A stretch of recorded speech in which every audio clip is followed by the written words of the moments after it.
പ്രിയങ്കയോ ഓർമ്മിപ്പിക്കല്ലേ. കഴിഞ്ഞ ദിവസം വയനാടെത്തിയ മന്ത്രി സിദ്ദിഖിനോട് മാധ്യമപ്രവർത്തകർ എവിടെയാണ് പ്രിയങ്ക ഗാന്ധി എന്ന് ചോദിച്ചു. അതായത് കള്ളാടി ദുരന്തം നടന്നിട്ട് ഇന്ന് 13 ദിവസമായി 8 പേരാണ് ആ ദുരന്തത്തിൽ മരിച്ചത്. ഇപ്പോഴും പലരും പുനരധിവാസ കേന്ദ്രങ്ങളിൽ കഴിയുകയാണ്. അവരുടെ നില ഇപ്പോഴും വളരെ ശോചനീയാവസ്ഥയിൽ കഴിയുന്നു. കഴിഞ്ഞ ദിവസം സിദ്ദിഖ് വയനാട്ടിൽ വെച്ചൊരു പത്രസമ്മേളനം നടത്തുകയുണ്ടായി. ആ പത്രസമ്മേളനത്തിൽ അദ്ദേഹം പറഞ്ഞത് പ്രിയങ്ക ഗാന്ധി വന്നില്ല എങ്കിൽ പോലും പ്രിയങ്ക ഗാന്ധി എല്ലാ കാര്യങ്ങളിലും ഇടപെടുന്നുണ്ട്. അവർ ഓൺലൈൻ മീറ്റിംഗിൽ പങ്കെടുത്തുകൊണ്ട് കാര്യങ്ങളെല്ലാം തന്നെ നിയന്ത്രിക്കുന്നു. പ്രിയങ്ക ഗാന്ധിയാണ് കള്ളാടി ദുരന്തവുമായി ബന്ധപ്പെട്ട് കോൺഗ്രസിന് നിർദ്ദേശങ്ങൾ നൽകുന്നത്. അങ്ങനെ 100 കൂട്ടം കാര്യങ്ങൾ മന്ത്രി സിദ്ദിഖ് പ്രിയങ്ക ഗാന്ധിക്ക് അനുകൂലമായി പറഞ്ഞു. പ്രിയങ്ക ഗാന്ധി വരാതിരിക്കുന്നതിനുള്ള കാരണമാണ് അദ്ദേഹം ഇത്രയും നിരത്തിയത്.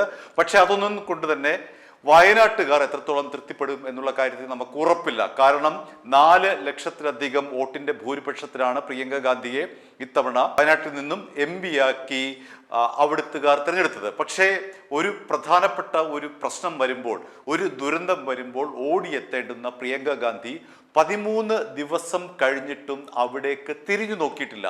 ഇത് വലിയ തോതിലെ ഒരു രാഷ്ട്രീയ പ്രശ്നമാണ്. കാരണം എന്തിനാണ് ഇങ്ങനെയുള്ള ഒരു MP കേരളത്തിന് എന്നുള്ള ചോദ്യമാണ് ഇവിടെ വരുന്നത്.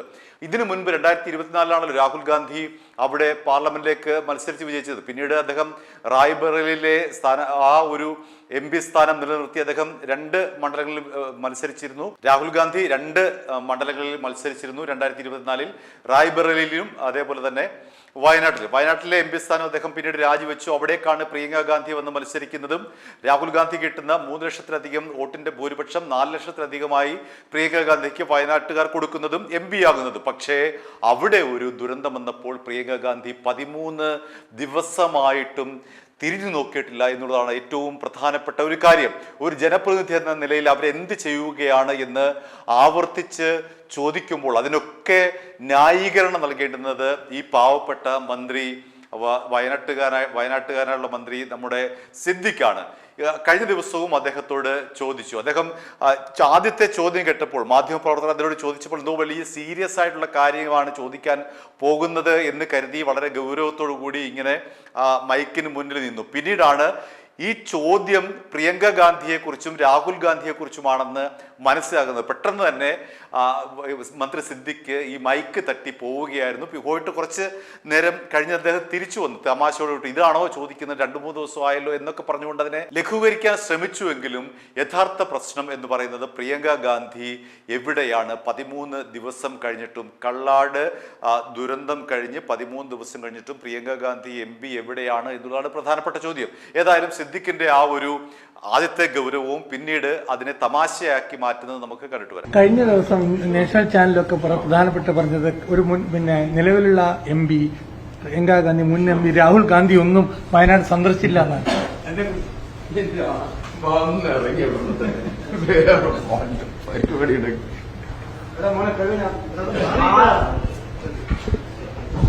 പ്രിയങ്ക ഗാന്ധിയെ ന്യായീകരിക്കാൻ ഏറ്റവും കൂടുതൽ മുന്നിട്ട് നിൽക്കുന്നത് സിദ്ദിഖ് തന്നെയാണ്. കാരണം അദ്ദേഹത്തിന് വയനാടുമായിട്ടുള്ള ബന്ധം അങ്ങനെയാണല്ലോ. അതുകൊണ്ട് തന്നെ സിദ്ദിഖാണ് ഈ പറയുന്ന പ്രിയങ്ക ഗാന്ധി എന്തുകൊണ്ട് വന്നില്ല, പ്രിയങ്ക ഗാന്ധി എന്തുകൊണ്ടാണ് 13 ദിവസവും മൗനം പാലിക്കുന്നത്, പ്രിയങ്ക ഗാന്ധി എവിടെ എന്നുള്ള ചോദ്യത്തിന് പോലും സിദ്ദിഖിന് വ്യക്തമായ ഉത്തരമില്ല. പക്ഷെ അതിനിടയിൽ മറ്റൊരു കാര്യം കൂടി നടന്നു. 17-ാം തീയതി കള്ളാടി ദുരന്തം എന്ന് പറയുന്നത് മനുഷ്യ നിർമ്മിത ദുരന്തമാണെന്ന് അമിക്കസ് ക്യൂറി ഹൈക്കോടതിയിൽ റിപ്പോർട്ട് നൽകിയിരിക്കുകയാണ്. 5 ദിവസം മുൻപ് മുന്നറിയിപ്പ് നൽകിയിരുന്നു. അതായത് അവിടെ ദുരന്തമുണ്ടാകുമെന്ന് 5 ദിവസം മുമ്പ് കൃത്യമായി തന്നെ മുന്നറിയിപ്പ് നൽകിയിരുന്നു. എന്നാൽ ആ മുന്നറിയിപ്പെല്ലാം അവഗണിച്ചുകൊണ്ടായിരുന്നു കള്ളാടിയിലെ നിർമ്മാണ പ്രവർത്തനങ്ങൾ എന്നാണ് അമിക്കസ് ക്യൂറി 17-ാം തീയതി ഹൈക്കോടതിക്ക് നൽകിയ റിപ്പോർട്ടിൽ പറയുന്നത്.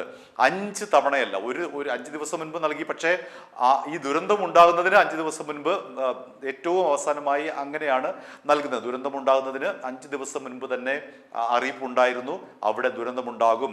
പക്ഷേ അതിന് മുൻപ് 5 തവണ മുന്നറിയിപ്പ് നൽകി. അതായത് ഓരോ തവണയും മുന്നറിയിപ്പ് നൽകിയിട്ടുണ്ട്. ഇതുപോലെ മണ്ണ് കൂട്ടിയിട്ടിരിക്കുകയാണ്, അതുകൊണ്ട് അവിടെ ദുരന്തമുണ്ടാകുമെന്ന് 5 പ്രാവശ്യം മുന്നറിയിപ്പ് നൽകിയിട്ടുണ്ടെന്നാണ് അമിക്കസ് ക്യൂറിയുടെ റിപ്പോർട്ടിൽ, ഹൈക്കോടതിയിൽ കൊടുത്ത റിപ്പോർട്ടിൽ പറയുന്നത്. അതായത് കള്ളാടി ദുരന്തം എന്ന് പറയുന്നത് മനുഷ്യ നിർമ്മിതമായിട്ടുള്ള ദുരന്തമെന്നാണ് അമിക്കസ് ക്യൂറിയുടെ റിപ്പോർട്ട്. അതിനിടെ മറ്റൊരു കാര്യം കൂടി സംഭവിച്ചു. ചൂരൽമല മുണ്ടക്കൈ ദുരന്തമുണ്ടായല്ലോ, ആ ദുരന്തവുമായി ബന്ധപ്പെട്ട് കോൺഗ്രസ്സുകാർ 100 വീടുകൾ വെച്ച് നൽകുമെന്നാണ് പറഞ്ഞത്. പക്ഷേ അത് വാക്കു പാലിച്ചില്ല. ഫെബ്രുവരി 26-നാണ് രാഹുൽ ഗാന്ധിയും പ്രിയങ്ക ഗാന്ധിയും കൂടി അവിടെ ഈ പറയുന്ന കല്ലിട്ടത്. പക്ഷേ ആ കല്ല് പിന്നീട് കാണാതായി. അങ്ങനെ വലിയ വിവാദമായി. കോൺഗ്രസ്സുകാർ പണപ്പിരിവിനായിട്ടൊരു ആപ്പ് രൂപീകരിച്ചു. ആപ്പ് വഴി 5 കോടി രൂപ കിട്ടിയെന്ന് പറയുന്നു.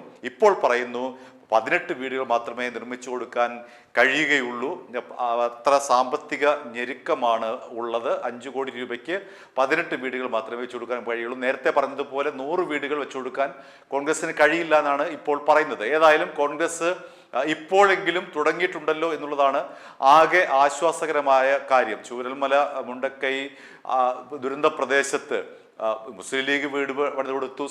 മുൻ പിണറായി സർക്കാരിൻ്റെ കാലത്തെ വീടുകൾ ഏതാണ്ട് പകുതിയിലധികം വീടുകളിലും താമസ യോഗ്യമായി. അപ്പോഴാണ് കോൺഗ്രസിൻ്റെ ഇപ്പോഴത്തെ ഈ ഒരു വീട് പണിക്ക് തുടക്കം. ഇപ്പോഴെങ്കിലും അത്രയെങ്കിലും ആയല്ലോ എന്ന് നേതാക്കൾക്കും അണികൾക്കും ആശ്വസിക്കാം. വീടെവിടെ എന്നായിരുന്നു കോൺഗ്രസിനോട് ചോദ്യം ചോദിച്ചുകൊണ്ടിരുന്നത്. 100 വീടുകൾ എവിടെ എന്നുള്ള ചോദ്യത്തിന് ഇപ്പോൾ കോൺഗ്രസിന് ഉത്തരമായിരിക്കുന്നു. 18 വീടുകളെ ഞങ്ങൾക്ക് വെച്ചു കൊടുക്കാൻ കഴിയുന്നുള്ളൂ. ഏതായാലും ഈ കണക്കുകൾ ഇനി ഒരു പക്ഷേ ഭാവിയിൽ ഒരു വലിയ വിവാദമായി മാറിയേക്കാം. 5 കോടി രൂപയാണ് കിട്ടിയെന്നാണ് ഇപ്പോൾ പറയുന്നത്. പക്ഷേ അത് എത്ര കോടി രൂപ എന്നുള്ള കാര്യത്തിൽ വ്യക്തത വരുത്തേണ്ടത് ഇനി നേതാക്കന്മാരാണ്. എത്ര കോടി രൂപ കിട്ടി, ആപ്പ് വഴി എത്ര രൂപ കിട്ടി, നേരിട്ട് എത്ര രൂപ കിട്ടി, അല്ലാതെ എത്ര രൂപ ഫണ്ടിലേക്ക് വന്നു തുടങ്ങിയിട്ടുള്ള വിവരങ്ങളൊക്കെ ഭാവിയിൽ വരാനിരിക്കുന്നേ. ഇപ്പോൾ കോൺഗ്രസ് പറയുന്നത് 5 കോടി രൂപയാണ് ആകെ കിട്ടിയത്. അതുകൊണ്ട് 100 വീട് എന്ന് നേരത്തെ പ്രഖ്യാപിച്ചത് ആ വാഗ്ദാനം നടപ്പിലാക്കാൻ കഴിയുകയില്ല. അതുകൊണ്ട് 18 വീടുകൾ മാത്രമേ ഇപ്പോൾ വെച്ചു കൊടുക്കാൻ കഴിയുകയുള്ളൂ എന്നാണ് കോൺഗ്രസ് പറയുന്നത്. ചുരുക്കത്തിൽ 3 വിഷയമാണ് ഇവിടെ ഉള്ളത്. ഒന്ന്, പ്രിയങ്ക ഗാന്ധി കള്ളാട്ട് വന്നിട്ടില്ല. രണ്ടാമത്, കള്ളാടി ദുരന്തവുമായി ബന്ധപ്പെട്ട് അമിക്കസ് ക്യൂറി ഹൈക്കോടതിയിൽ റിപ്പോർട്ട് സമർപ്പിച്ചിരിക്കുന്നു. അത് മനുഷ്യ നിർമ്മിതമായിട്ടുള്ള മനുഷ്യൻ കാരണമായിട്ടുള്ള ദുരന്തമാണ്, സ്വാഭാവികമായ പ്രകൃതി ദുരന്തമല്ല എന്നാണ് അമിക്കസ് ക്യൂറിയുടെ റിപ്പോർട്ട്. 5 തവണ ജില്ലാ ദുരന്ത നിവാരണ അതോറിറ്റി മുന്നറിയിപ്പ് നൽകിയെങ്കിലും അതൊന്നും തന്നെ നിർമ്മാണ കമ്പനി പാലിക്കാൻ തയ്യാറായിട്ടില്ല എന്നാണ് അമിക്കസ് ക്യൂറിയുടെ റിപ്പോർട്ടിൽ പറയുന്നത്. ഇനി മൂന്നാമതായി, ചൂരൽമല മുണ്ടക്കൈ ദുരന്തത്തിൽ കോൺഗ്രസിന്റെ വീട് പണി തുടങ്ങിയിരിക്കുന്നു. ഈ 3 കാര്യമാണ് വയനാടുമായി ബന്ധപ്പെട്ട് ഇപ്പോൾ നമുക്ക് മുന്നിലുള്ളത്. i2i News, an eye for truth. i2i News subscribe ചെയ്തിട്ടില്ലാത്തവർ ഇപ്പോൾ തന്നെ സബ്സ്ക്രൈബ് ചെയ്യുക. നോട്ടിഫിക്കേഷൻ ലഭിക്കുവാൻ ബെൽ ബട്ടണും അമർത്തുക.